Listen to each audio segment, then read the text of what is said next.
Okay, so next up we have a flirt pole. Though in order to really understand the magic of flirt poles, it's helpful to understand the predatory sequence in our dogs. Okay, so let's discuss this predatory sequence. First, we have tracking and sniffing. This is where your dog finds where prey might be. Next, movement catches your dog's eye and they turn towards it. Maybe they even stalk it. Then they chase. This is where a dog's adrenaline is highest. If left here, it will stay here. This is why I don't recommend fetch. Fetch is a continual game of chase, and as their adrenaline soars, adrenaline turns into cortisol. But up next in the predatory sequence, we have bite and consume.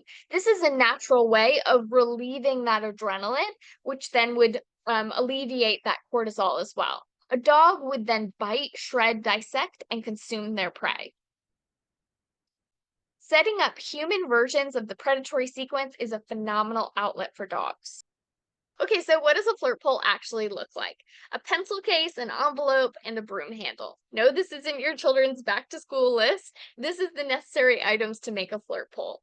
I like pencil cases that look like stuffies. You can find these on Amazon. If you can't find one, what you can use is a toy that your dog has already de-stuffed a little bit.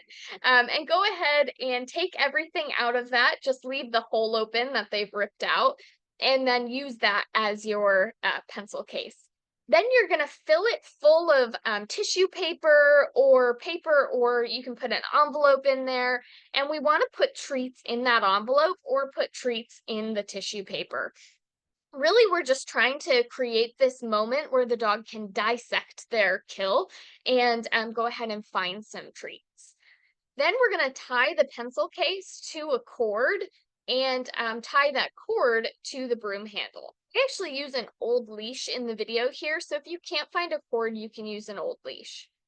So how does a flirt pole work? Well, your dog is going to find the prey. So you're going to go ahead and stuff your pencil case, hide the prey anywhere in the yard. Make sure it's at least partially visible. Let your dog out, and once they see it, slowly begin moving it. Some dogs like to stalk before the chase, and so slow movement is best for that. But once they start to chase, go ahead and let them zoom.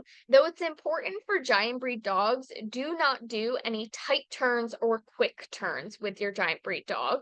In fact, I do the chase part very short, so it's typically 2 to 3 seconds at most.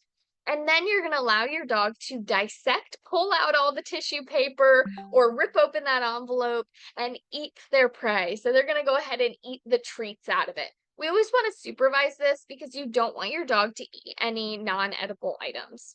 Okay, so now we're going to go ahead and watch a video of me constructing a flirt pole as well as playing with my dogs with one.